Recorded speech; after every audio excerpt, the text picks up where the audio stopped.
Tubaha ikaze mwese mugiye kudukurikirana mu biganiro tugiye kugirana hano muri studio za TV Kwihangana. Uwiteka akomeze atugirire neza. Uyu munsi wa none tugiye kuganira ku mugabo wari umutunzi ndetse akaba yarari n'umukoresha. Ndizera ko twese turamuzi, avugwa cyane cyane hano muri Bibiliya. Uwo mugabo tugiye kuganiraho ni umugabo witwa Zakayo.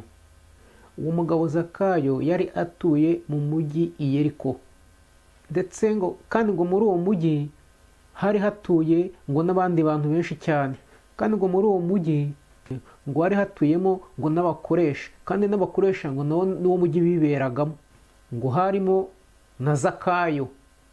Ndetse bigaragara ko uwo Zakayo akaba ari we wari umuyobozi wabo mukuru. Aho rero muri uwo mujyi wa Yeriko habaga imico itandukanye, hari hariyo n'ubucuruzi, kandi ubwo bucuruzi bukaba bwarahuzaga abantu benshi. kandi aho i Yeriko habaga imirimo myinshi, hakaba hariyo n'umurimo w'ubusoresha. Kandi uwo murimo w'ubusoresha ukaba wari umurimo usuzuguritse.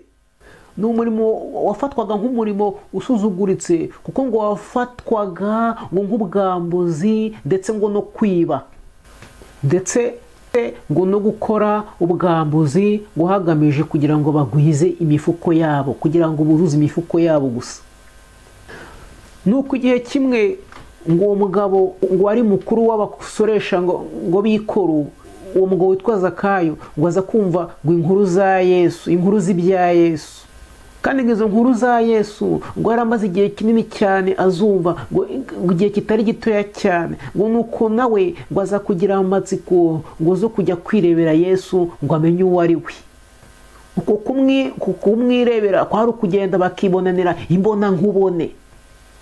Nuko uwo Zakayo inkuru za Yesu zimaze kumukora ku mutima, yifuje kugira imibereho mishya.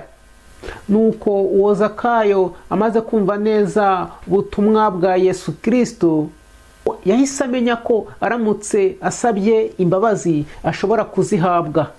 Mu yandi magambo, ashobora kubabarirwa. Kubw'izo mpamvu rero, mu gihe Zakayo yifuzaga kureba Yesu, hari urusaku rwinshi n'ikivunge cy'abantu benshi cyane. Ariko Zakayo ikibazo yagize yari mugufiya cyane. Dufatanye ijambo ry'Imana riri mu gitabo cya Luka, ibice 19 umurongo wa mbere kugeza ku murongo wa 9. Umutwe uragira uti: ibya Zakayo. Reka dusome mu izina rya Yesu. Yesu agera i Yeriko, arahanyura. Nuko hariho umuntu witwaga Zakayo, yari umukoresha w'ikoro mukuru, kandi yari umutunzi, ashaka kureba Yesu amenye uko asa. Ariko ntiyabibasha, kuko abantu bari benshi kandi ari mugufi. Arirukanka ajya imbere, yurira umuvumu amurebe, kuko yari agiye kunyuraho. Yesu ahageze arararama, aramubwira ati: Zakayo, ururuka vuba, kuko uyu munsi nkwiriye kurara iwawe. Yururuka vuba amwakira anezerewe. Abantu bose babibonye barabyivovotera bati: dorere agiye gucumbika ku munyabyaha. Maze Zakayo arahaguruka abwira umwami Yesu ati: dore databuja, umugabane wa 2 w'ibintu byanjye ndawuha abakene, kandi umuntu wese nambuye ndamuriha 4. Yesu aramubwira ati: uyu munsi agakiza kaje muri iyi nzu, kuko nawe ari umwana wa Aburahamu. Kandi umwana w'umuntu yazanywe no gushaka no gukiza icyazimiye. Amena, amen, amen. Ijambo ry'Imana ratubwira ngo iby'uyu mugabo ngo witwa Zakayo. Uyu Zakayo ngo yari umugabo w'umukoresha w'ikoro.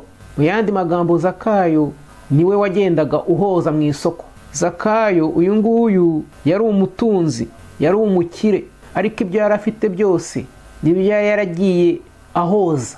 Ariko Zakayo nubwo ngo yari umutunzi, ngo ibyo yari atunze ngo ntibyari bimuhagije, ngo hari ikindi yaburaga. Yashakaga no kureba Yesu. Uwo Yesu yashakaga kureba ngo amenye uko asa. Wenda wasanga Zakayo aho yagendaga ahoza mu isoko yumvaga abantu bagenda bavuga ngo Yesu, ngo Yesu, ngo Yesu. Ariko Zakayo yifuza kumenya uwo muntu bagenda bavuga Yesu uwo ari we. Nuko ngo igihe kimwe ngo Yesu ngo anyura i Yeriko, arahanyura. Uko kuhanyura ngo Yesu ngo yari akikijwe n'abantu benshi cyane. Muri abo benshi cyane bari bakikije Yesu ngo na Zakayo yari arimo. Noneho Zakayo yahuye n'ikibazo gikomeye cyane. Zakayo ikibazo yahuye nacyo ni uko abantu bari bakikije Yesu ngo bari benshi cyane kandi bari ari barebare ngo baramusumbaga. Zakayo we yari mugufiya kandi yifuzaga kureba Yesu. Mu yandi magambo, Zakayo ngo yakoresheje uko ashoboye kose ngo acengere muri abo bantu benshi ngo arebe kuntu yagira imbere ngo akareba Yesu, ariko ngo byaranze. None Zakayo abonye ko byanze ngo aratambika ngo anyura ahandi, ngo aragenda ngo arirukanka cyane ngo yigira imbere ngo ajya gutangira Yesu aho yagombaga kunyura. Hano ku murongo wa 4 baratubwira bati ngo arirukanka ajya imbere, ngo arirukanka ajya imbere, ngo ageze imbere ngo hari haringa igiti cy'umuvumu kirekire cyane ngo cy'umuvumu.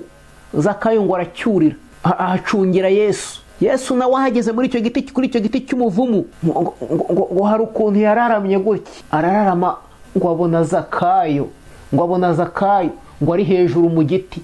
Noneho ngo Yesu ngo abonye Zakayo hejuru mu giti aramubwira ati, Zakayo, Zakayo, Zakayo, ururuka vuba kubera ko uyu munsi nkwiriye kurara iwawe. Mu yandi magambo, ubwo Yesu yari ageze aho ngaho kuri icyo giti aho Zakayo yari yamucungiye, yagombaga gucaho ngo agende, ariko ahageze abona umugabo urimo umushaka, aramuhamagara, nawe arururuka.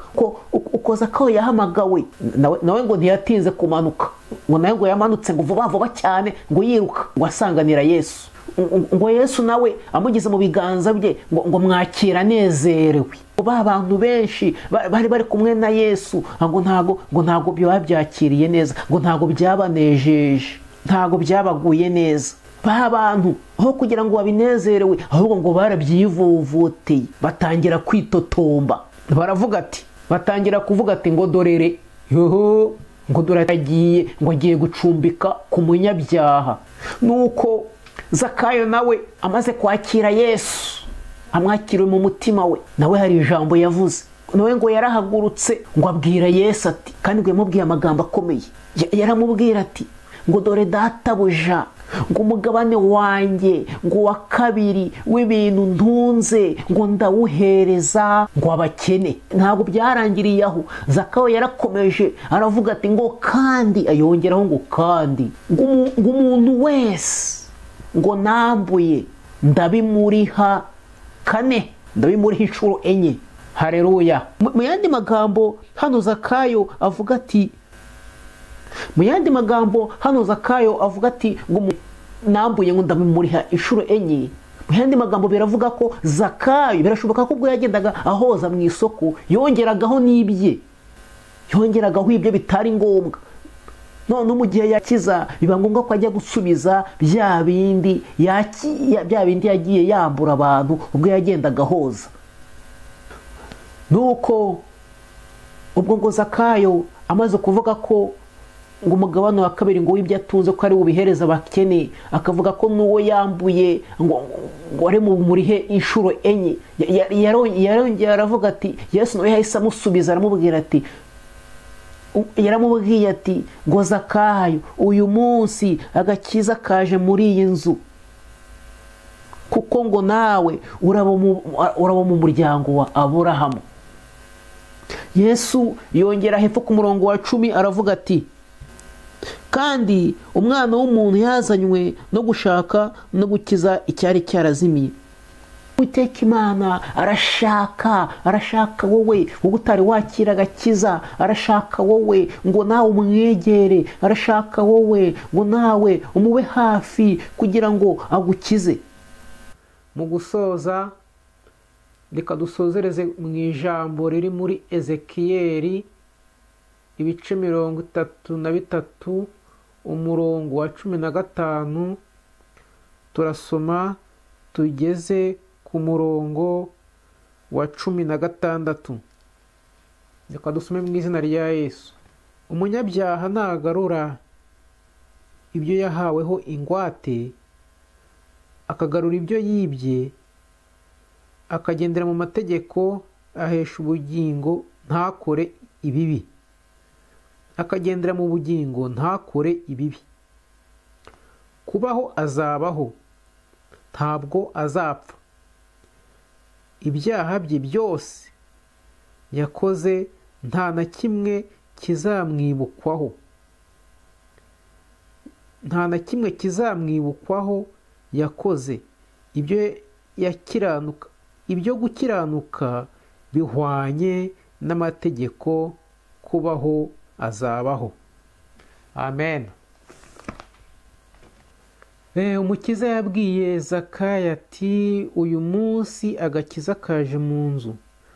Ahubwo ntabwo ari Zakayo gusa wakiriye agakiza, ahubwo umugisha wahawe n'abo mu rugo rwe bose, bo mu rugo bose kwa Zakayo, kugira ngo amwigishe ijambo nyakuri. Haleluya.